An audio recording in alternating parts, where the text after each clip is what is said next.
இன்னைக்கு நீ ரொம்ப அழகா இருக்க தியா. யாருக்கும் தெரியாம உன்னை இப்பவே இங்கிருந்து தூக்கிட்டு ஓடலாமானோ தோணுது என்றான்.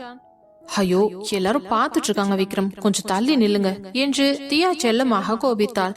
வளையல் அணிவிக்கும் சடங்கின் போது விகே தானும் அவளுக்கு வளையல் அணிவிக்க வேண்டும் என்று அடம் பிடித்தவன் பிறகு அவளது மென்மையான கைகளை பிடித்து ஒவ்வொரு வளையலாக போடும்போது ஏற்பட்ட அந்த ஸ்பரிசம் தியாவின் முகத்தில் ஒரு நாணத்தை உண்டாக்கியது. அந்த நெருக்கம் அங்கு கூடியிருந்த உறவினர்களுக்கு ஒரு அழகான காதல் ஜோடியாக காட்டியது. விசேஷம் முடிந்து இரவு தியா களைப்பாக தோட்டத்தில் அமர்ந்திருந்தாள். நிலவொளி அவளது முகத்தில் படர்ந்து அவளை இன்னும் அழகாக காட்டியது.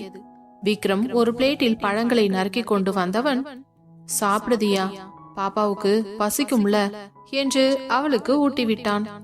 ஒவ்வொரு வாய் ஊட்டும் போதும் தியா அவனது விரல்களை மென்மையாக கடித்தபடியே சாப்பிட்டாள்.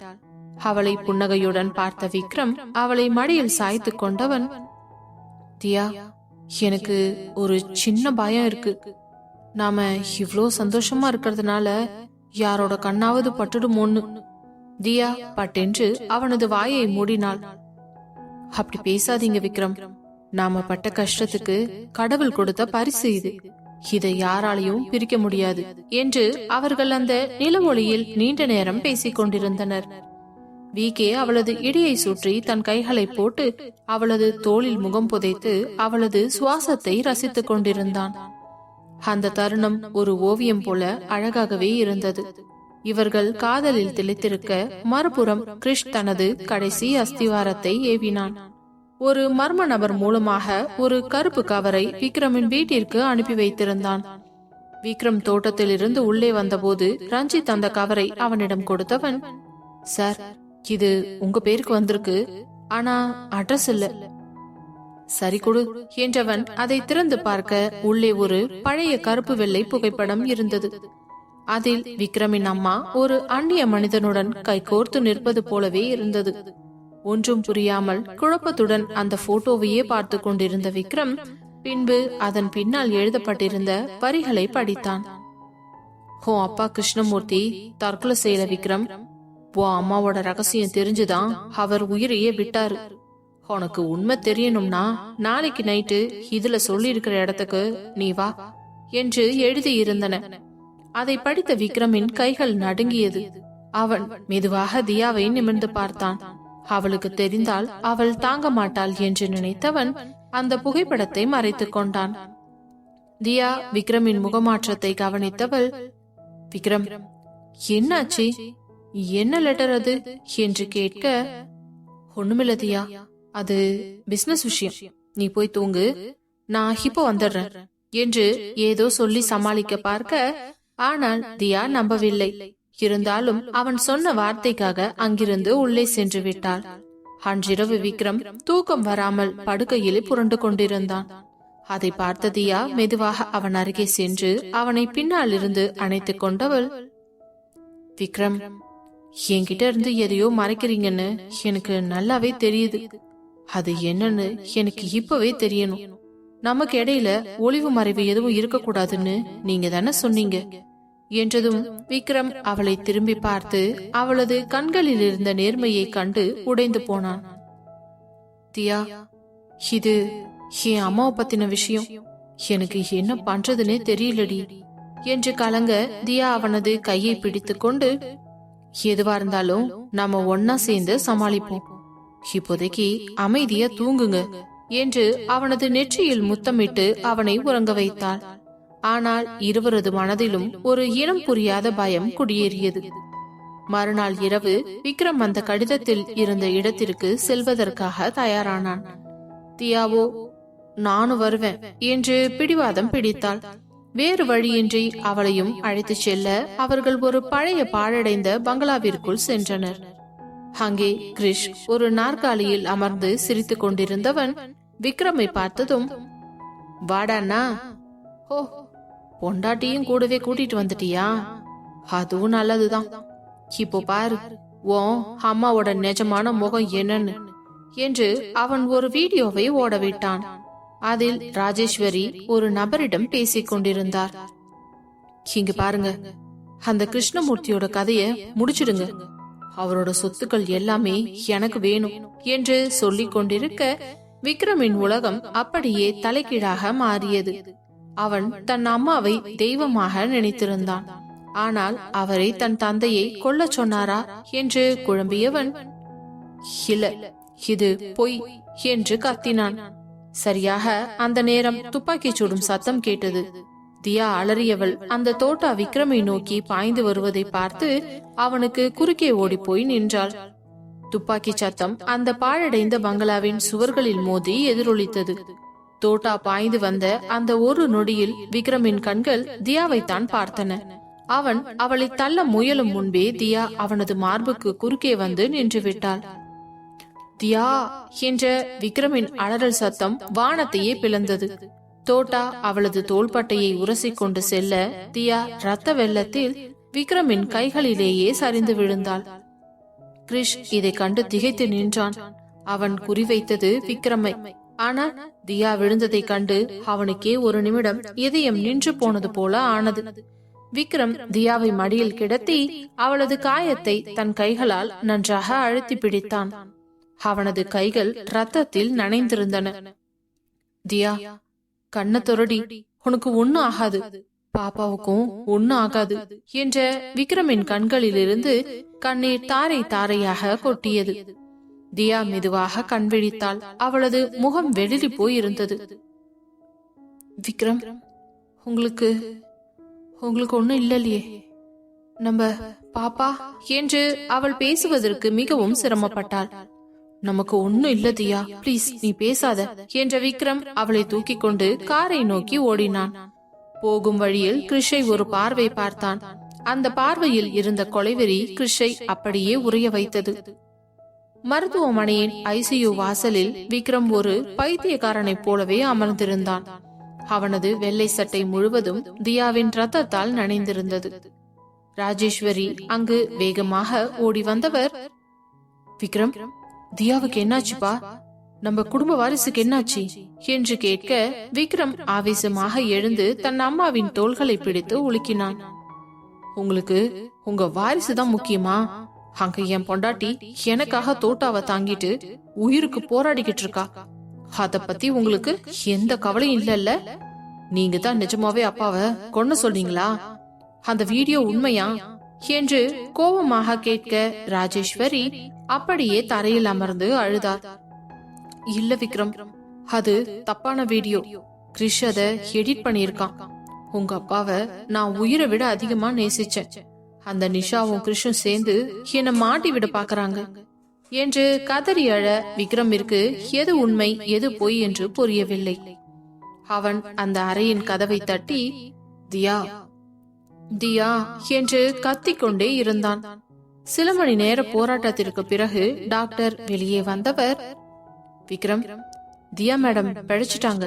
தோட்டா அவங்க தோள்பட்டையில தான் பட்டிருக்கு. அதனால குழந்தையும் ரொம்ப சேஃபா இருக்கு.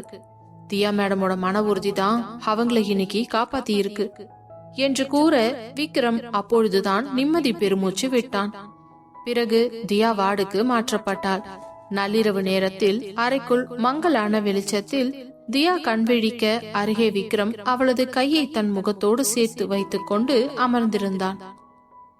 விக்ரம் என்று தியா மெல்லிய குரலில் அழைத்ததும் விக்ரம் அவளது கையை பிடித்து மென்மையாக முத்தமிட்டவன், என்ன மன்னிச்சிடு தியா, எனக்காக உன் உயிரையே கொடுக்க துணிஞ்சிட்டியே, நான் அதுக்கு தகுதியானவனாடி என்று கண்களில் கண்ணீர் வழிய கேட்க தியா அவனை பார்த்து புன்னகைத்தவள், நீங்க என்னோட உயிர் விக்ரம், உங்களுக்காக நான் எத்தனை தடவை வேணும்னாலும் சாக தயாரா இருக்கேன் என்று கூறியதும் விக்ரம் சேரில் இருந்து எழுந்து அவளது கட்டிலில் அமர்ந்து அவளை மெதுவாக அணைத்துக் கொண்டான்.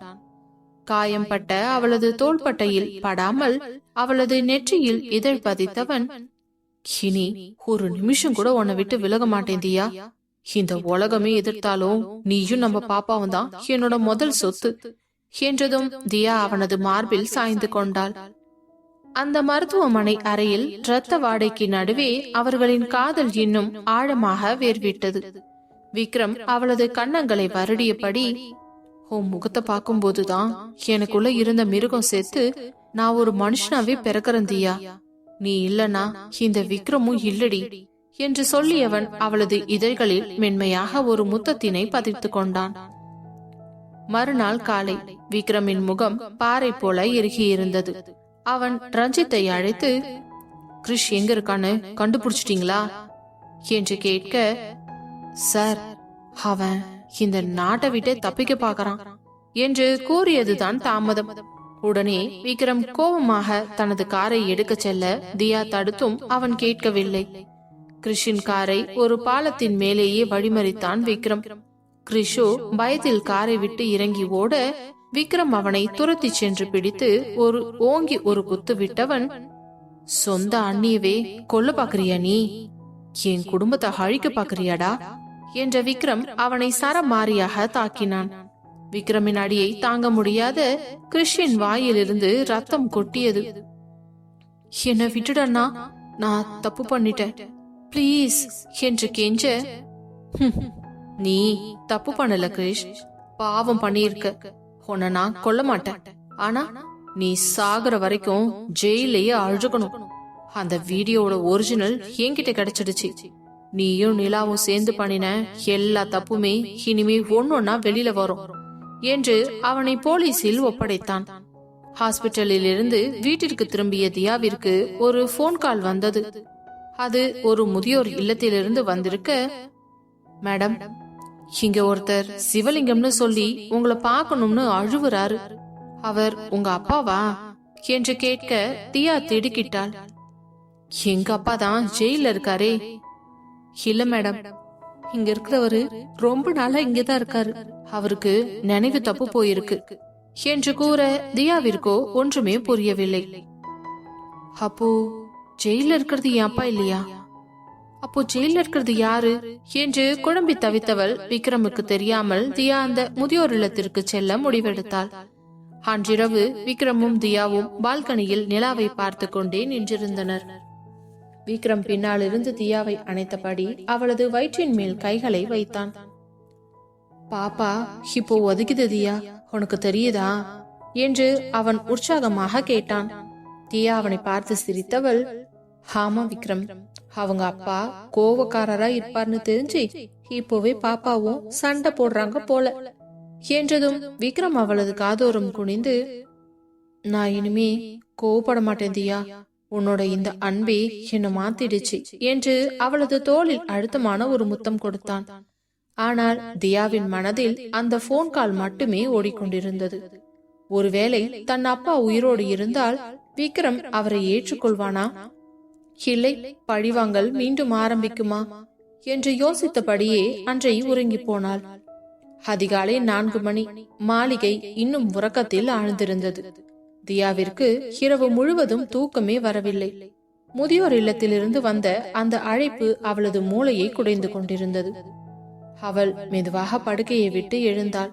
அருகில் விக்ரம் ஆழ்ந்து உறங்கிக் கொண்டிருந்தான். அவனது ஒரு கை தியாவின் இடுப்பை அணைத்தபடியே இருந்தது. தியா மென்மையாக அவனது கையை விலக்கினாள். விக்ரம் உறக்கத்திலேயே முணுமுணுத்தான். தியா, எங்கடி போற என்றதும் தியா திடுக்கிட்டு போனாள். ஒண்ணுல விக்ரம், தண்ணி குடிக்க போறேன், நீங்க தூங்குங்க என்று பொய் சொன்னவள் அவனது நெற்றியில் ஒரு இதமான முத்தமிட்டு அவனை அமைதிப்படுத்தினாள். அந்த ஒரு முத்தத்தில் அவளது பிரிவின் வலியும் ரகசியத்தின் பாரமும் இருந்தது. பிறகு அவள் யாருக்கும் தெரியாமல் அந்த வீட்டை விட்டு வெளியேறியவள் சிட்டியை தாண்டி இருந்த அந்த பழைய முதியோர் இல்லம் பார்ப்பதற்கே பரிதாபமாக இருந்தது. தியா உள்ளே நுழைந்த போது அங்கிருந்த வாட்ச்மேன் அவளை விசாரித்துவிட்டு ஒரு அறையை நோக்கி அழைத்து சென்றார்.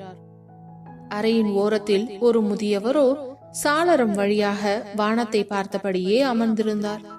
நரைத்த முடி, ஒட்டிய கண்கள், கிழிந்த ஆடைகள். தியா அவரை நெருங்கிய போது அவளது இதயம் துடிப்பதை நிறுத்தியது. அப்பா என்றவளது குரல் நடுங்கியது. அந்த முதியவர் மெதுவாக திரும்பி பார்த்தார். ஆம், அவர் சிவலிங்கம் தான். ஆனால் அவரது கண்களில் பழைய அதிகாரமோ கர்வமோ இல்லை, ஒரு விதமான வெறுமைதான் இருந்தது. தியா, என் மகளா இது? நீ இன்னும் உயிரோடு தான் இருக்கிறியாமா என்று கதறி அழுதார். அப்பா, நீங்க எப்படி இங்க இருக்கீங்க? அப்போ ஜெயில இருக்கிறது யாரு என்று தியா பதறினாள். அவன் என் தம்பி சண்முகம்மா.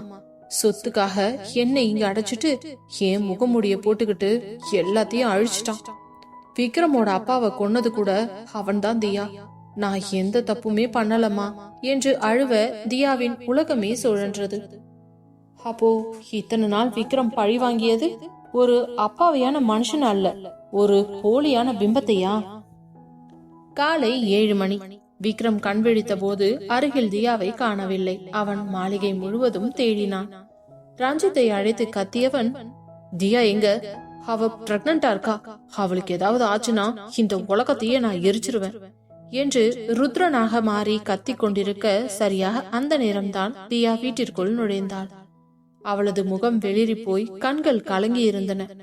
விக்ரம் ஓடி போய் அவள் கைகளை பிடித்து கொண்டவன், எங்க போன தியா? என்கிட்ட சொல்லாம ஏன் போன? அவன் கோபமாகவும் அதே சமயம் ஆதங்கத்தோடும் கேட்டான். தியா பதில் சொல்லாமல் அவனை இறுக்கமாக கட்டியணைத்துக் கொண்டவள், விக்ரம், நாம ஒரு பெரிய சதி வலையில மாட்டியிருக்கோம். ஜெயில இருக்கிறது என் அப்பாவே இல்ல என்றதும் விக்ரம் திகைத்து நின்றான். தியா நடந்த உண்மைகள் அனைத்தையும் சொன்னாள். விக்ரமின் கண்கள் சிவந்தன. அப்போ இத்தனை வருஷமா நான் ஒரு பொய்யத்தான் துரத்திக்கிட்டு இருந்தேனா? என் அம்மாவையும் உன்னையும் கஷ்டப்படுத்துனது ஒரு பொய்க்காகவா என்று கண் கலங்கினான். அன்று விக்ரம் மிகவும் உடைந்து போயிருந்தான். அவன் தன் அறையில் இருட்டில் அமர்ந்திருக்க தியா மெதுவாக உள்ளே வந்து லைட்டை போட்டவள் அவனது காலடியில் அமர்ந்து அவனது கைகளை தன் கன்னத்தோடு சேர்த்து கொண்டவள், விக்ரம், கவலைப்படாதீங்க, அதான் உண்மை தெரிஞ்சிடுச்சுல்ல, இனி நாம் அந்த சண்முகத்தை விடக்கூடாது என்று அவள் கூறியதும் விக்ரம் அவளை இழுத்து தன் மடியில் அமர வைத்தவன் அவளது வயிற்றில் காதை வைத்து குழந்தையின் துடிப்பை கேட்டான். தியா, நான் எவ்வளோ பெரிய மிருகமா இருந்திருக்கேன், உன்னை எந்த அளவுக்கு கொடுமைப்படுத்தின, ஆனா நீ என்னை எப்படி தாங்கிக்கிற என்றதும் தியா அவனது முகத்தை தாங்கி அவனது கண்களையே ஊடுருவி பார்த்தவள், ஏனா நீங்க ஒரு மிருகம் இல்ல விக்ரம், காயப்பட்ட ஒரு குழந்தை. அந்த பழிவாங்கல் தான் உங்களை அப்படி மாத்திருச்சு. ஆனா இப்போ உங்ககிட்ட இருக்கிறது இந்த அன்பு ஒண்ணு மட்டும்தான் என்றவள் அவனது உதடுகளில் மென்மையாக ஒரு முத்தமிட்டாள். விக்ரம் அவளது இடையை வளைத்து அவளை இன்னும் நெருக்கமாக இழுத்தான்.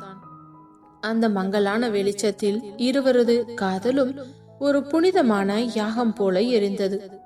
விக்ரம் அவளது கழுத்து வளைவில் முத்தமிட்டபடியே, நம்ம குழந்தை பொறுக்கிறதுக்குள்ள அந்த சண்முகத்தை நான் ஒரு வழி பண்ண வேண்டி, அப்புறம் நாம மட்டும் ஒரு அழகான உலகத்துல இருப்போம் தியா என்று அவளது காதுகுறும் கிசுகிசித்தான்.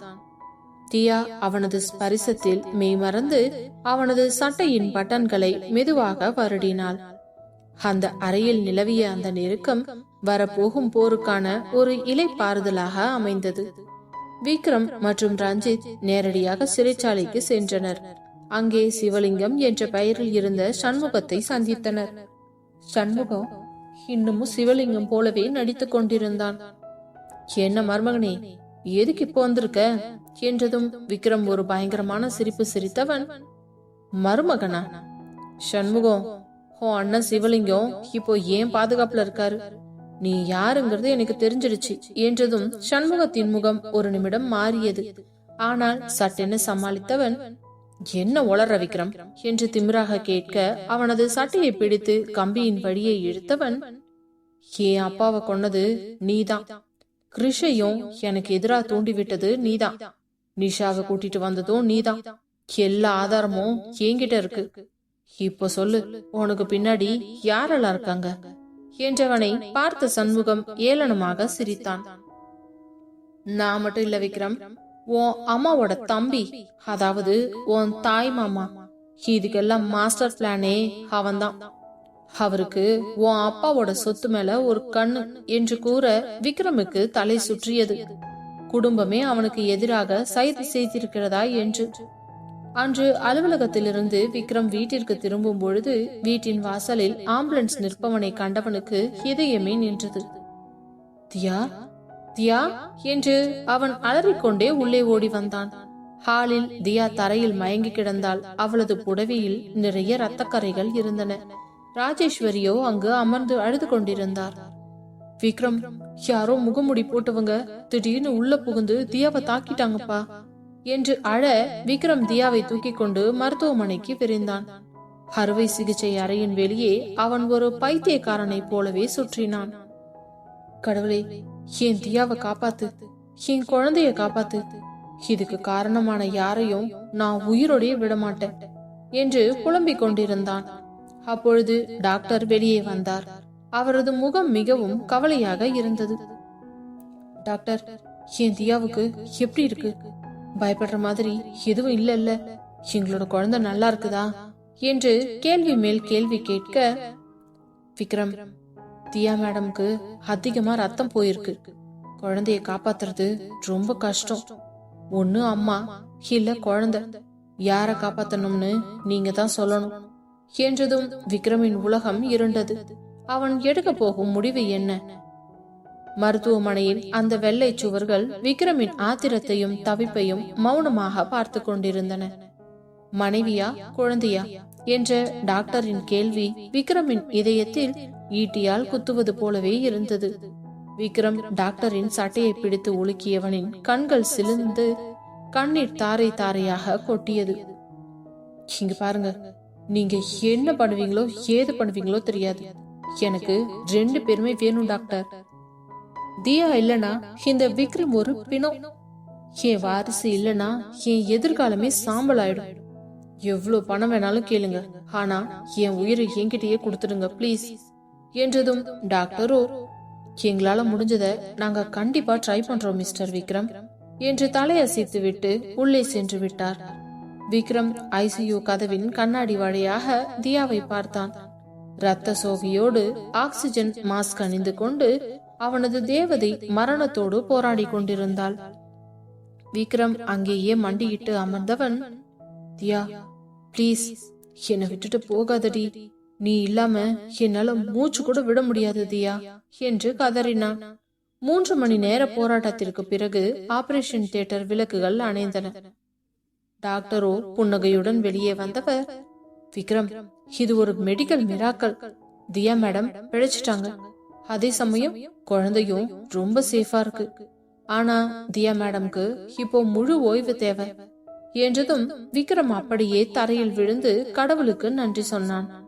பிறகு அவன் மெதுவாக வார்டுக்குள் நுழைந்தவன் அவள் தலையினை வருட தியா மெல்லமாக கண்விழித்தாள். அவளது முகம் மிகவும் பலவீனமாக இருந்தது. ஆனால் விக்ரமை பார்த்ததும் அவள் முகத்தில் ஒரு மெல்லிய புன்னகை அரும்பியது. விக்ரம் அவளது கட்டிலில் அமர்ந்து அவளது கைகளை தன் 2 கைகளால் பொத்தி பிடித்து முத்தமிட்டவன், தியா, நீ என்ன எவ்வளவு பயன்படுத்திட்டு தெரியுமாடி? இனி உன்னை ஒரு நிமிஷம் கூட நான் தனியாவே விட மாட்டேன் என்றதும் தியா மெதுவான குரலில், பாப்பா பாப்பா நல்லா இருக்கா விக்ரம் என்று நடுங்கியபடியே கேட்டாள். பாப்பா ரொம்ப நல்லா இருக்கு திவ்யா, நம்ம 2 பேரோட காதலும் அந்த பாப்பாவை வாழ வச்சிருக்கு என்று சொல்லிக்கொண்டே அவளது நெற்றியில் நீண்ட முத்தமிட்டான். அந்த அறையில் நிலவிய மௌனம் அவர்களின் ஆழமான காதலை பறைசாற்றியது. இரவு நேரம் தியாவுக்கு ரத்தம் ஏற்றப்பட்டு கொண்டிருந்தது. விக்ரம் அவளை தூங்க விடாமல் அவளது தலைமுடியை வருடி கொண்டே இருந்தான். விக்ரம், நீங்க போய் ரெஸ்ட் எடுங்க, பாருங்க முகமெல்லாம் எப்படி வீங்கி போயிருக்கு என்றாள் தியா கவலையுடன். விக்ரம் அவளது போர்வையை சரி செய்து விட்டு அவளுக்கு மிக அருகில் நெருங்கி அமர்ந்தவன், உன்னை விட்டுட்டு நான் எங்கடி போவேன், நீதான் என் மருந்து தியா என்றான். மெதுவாக குனிந்து அவளது கன்னங்களை வருடினான். தியாவின் கண்கள் சொருகின. விக்ரம் அவளது இதழ்களுக்கு அருகில் தன் முகத்தை கொண்டு சென்றவன், தியா, இந்த விபத்து எனக்கு ஒரு பாடத்தை கத்து கொடுத்திருக்குடி. பணம், அதிகாரம், பழிவாங்கல் இது எதுவுமே உன் அன்புக்கு முன்னாடி பெருசு இல்லைன்னு என்று கூறியவன் அவளது இதழ்களில் ஒரு மென்மையான ஆழமான முத்தத்தினை பதித்தான். அந்த முத்தத்தில் வலியும் இருந்தது, அதே சமயம் ஒரு புதிய நம்பிக்கையும் இருந்தது. தியா அவனது கழுத்தை சுற்றி தன் கைகளை போட்டு அவனது அருகாமையை ரசித்தாள். அந்த மருத்துவமனை அறையின் ஏசி குளிர்ச்சியிலும் அவர்களின் காதலின் வெப்பம் அவர்களை அனுவர்ணித்திருந்தது.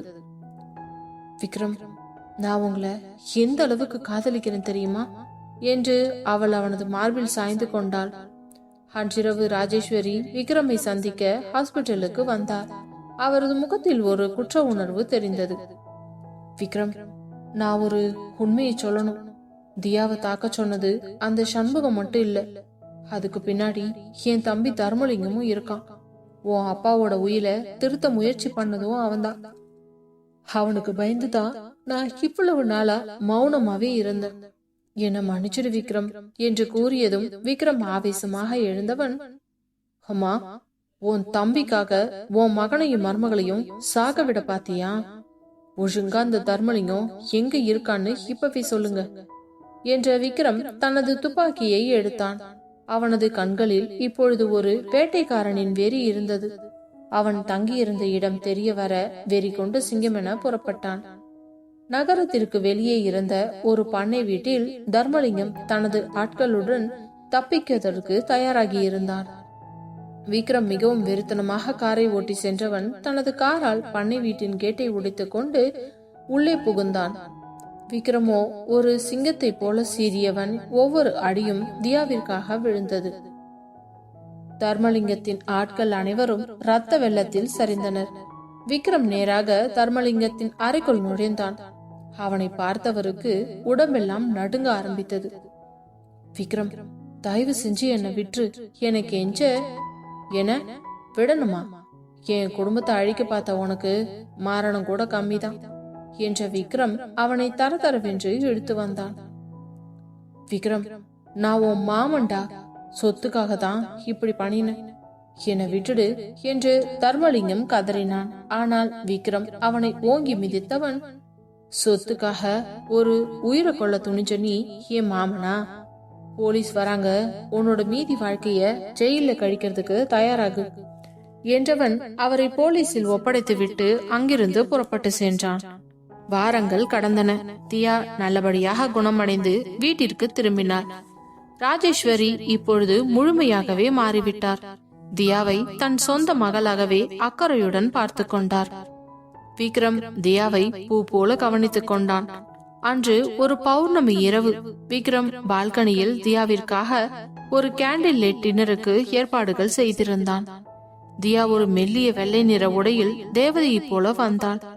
அவளை பார்த்த விக்ரம் அப்படியே சொக்கித்தான் போனான். அவளை தூக்கிச் சென்று நாற்காலியில் அமர வைத்தவன், இன்னைக்கு நான் தாண்டி உனக்கு ஊட்டி விடுவேன் என்று அவளுக்கு பிடித்த உணவுகளை ஊட்டினான். பின்பு அவனும் சாப்பிட்டு முடித்ததும் விக்ரம் ஒரு மியூசிக்கை பிளே செய்ய இருவரும் ஒருவரையொருவர் அணைத்தபடியே மெதுவாக நடனமாடினர். விக்ரம் அவளது இடுப்பை வளைத்து அவளை தன் பக்கம் இழுத்தவன், தியா, நாம இப்போ ஒரு முழுமையான குடும்பமாயிட்டோம். நம்ம பாப்பா வந்த பிறகு இந்த உலகம் இன்னும் அழகா மாறும்டி என்று அவளது காதோரம் கிசுகிசுத்தான். தியா அவனது நெஞ்சில் தலை சாய்த்து கொண்டவள், எல்லா போராட்டமும் முடிஞ்சிடுச்சுன்னு நினைக்கிறீங்களா விக்ரம் என்றதும் விக்ரம் அவளது முகத்தை தூக்கி அவளது கண்களை பார்த்தவன், எல்லாமே முடிஞ்சது தியா, இனி நம்ம வாழ்க்கையில காதலும் மகிழ்ச்சியும் மட்டும்தான் இருக்கும் என்று கூறியவன் அவளது செந்நிற இதழ்களை சிறை செய்ய நிலவொளியில் ஒரு ஆழமான முத்தத்தில் ஒருவரையொருவர் கரைந்தனர். விக்ரமின் மாளிகையில் அமைதியான காலை பொழுது விடித்தது. தியா இன்னும் உறக்கத்தில் இருக்க விக்ரம் குளித்து முடித்துவிட்டு ஈரம் சொட்ட சொட்ட வெளியே வந்தவன் அவனது கையில் இருந்த ஐஸ் கட்டியை மெதுவாக தியாவின் கழுத்து வளைவில் வைத்தான். ஆ, என்ன இது என்று தியா திடுக்கிட்டு எழுந்தாள். விக்ரம் விழுந்து விழுந்து சிரித்துக் கொண்டிருக்க, விக்ரம், இதெல்லாம் ரொம்ப ஓவர், தூங்கிட்டு இருக்கவங்கள இப்படித்தான் எழுப்புறதா என்று தலையணையால் அவனை அடிக்க பார்த்தாள். விக்ரம் அவளை தடுத்து அவளது கைகளை பின்னால் மடக்கியவன், நேத்து நைட்டுக்கு 2 மணி வரைக்கும் படம் பார்த்துட்டு இருந்தா இப்படித்தான் எழுப்புவேன், இப்போ எழுந்திருக்க போறியா இல்ல இன்னும் ஒரு ஐஸ் கட்டியை எடுத்து வைக்கட்டுமா என்றதும் தியா அவனது பிடியில் இருந்து விலக முயன்று அவனது சட்டையை பிடித்து இழுக்க இருவரும் தடுமாறி அப்படியே மெத்தையில் விழுந்தனர். விக்ரமின் ஈரம் சொட்டும் தலைமுடி தியாவின் முகத்தில் பட அந்த அறையில் ஒரு மெல்லிய மௌனம் நிலவியது. விக்ரம், விடுங்க என்று தியா சொல்ல, விடமாட்டேன்டி, நீ என்கிட்ட மன்னிப்பு கேட்கிற வரைக்கும் இப்படியே தான் இருப்ப என்று அவளது காதோரம் குசும்பாக சொன்னான். தியா அவனது கன்னத்தில் மெதுவாக கடிக்க விக்ரம் வழியில் அவளை விட்டவன், சரியான ராட்சசேட்டி நீ என்று சொல்ல, நீங்க தான் பெரிய வில்லன் என்று கூறிய தியா அங்கிருந்து ஓடிவிட்டாள். பிறகு குளித்து முடித்து கீழே சென்றவள் சமையல் அறையில் தோசை சுட்டு கொண்டிருக்க, விக்ரமோ பின்னால் இருந்து வந்து அவளது இடுப்பை தனது பலமான கைகளால் வளைத்தான். ஐயோ விக்ரம், அம்மா வந்துட்டு போறாங்க, தள்ளுங்க என்று தியா அவனது கைகளை நகர்த்தினாள். அம்மா கோயிலுக்கு போயிருக்காங்கடி, இப்போ இங்க நம்ம 2 பேரும் மட்டும்தான் இருக்கோம் என்று கூறியவன் அவளது தோளில் தாடியை வைத்து அழுத்தி கொண்டான். ஏய் பொண்டாட்டி, தோசை வாசனையே விட உன்னோட வாசனை தான் எனக்கு அதிகமா பசி எடுக்குதுரி என்றவன் அவளது கழுத்து வளைவில் முத்தம் கொடுக்க, தியாவோ கையில் இருந்த கரண்டியை அவனிடம் கொடுத்தவள், அவ்வளவு பசி இருந்தா எங்க இந்த தோசையை திருப்புங்க பார்க்கலாம் என்றதும், இதெல்லாம் ஒரு விஷயம் அடி, குடு கரண்டிய என்று விக்ரம் சீரியஸாக தோசையை திருப்ப முயன்று அது பாதி பாதியாக உடைந்து போனது. ஹே, இது சரியில்லை தியா, இந்த கரண்டி சரியான பிட் கொடுக்கல என்று அவன் சாக்கு சொல்ல, தியாவிற்கோ சிரிப்பு தான் வந்தது. உங்களுக்கு பிசினஸ் தான் வரும் விக்ரம், சமையல் எல்லாம் வரவே வராது, புரிஞ்சுதா என்று சொல்லி அவளே அந்த தோசையை சரி செய்தாள். விக்ரம் அவளை தன் பக்கம் திருப்பி அவளது உதட்டில் ஒட்டி இருந்த மாவினை தனது விரல் கொண்டு துடைத்து விட்டு ஒரு ஆழமான முத்தமிட்டவன், பொண்டாட்டி, எனக்கு சமையல் வராதுதான், ஆனா காதலிக்க தெரியும்ல என்று அவன் கேட்க, தியா வெட்கத்தில் அவனது மார்பில் முகத்தை புதைத்து கொண்டாள்.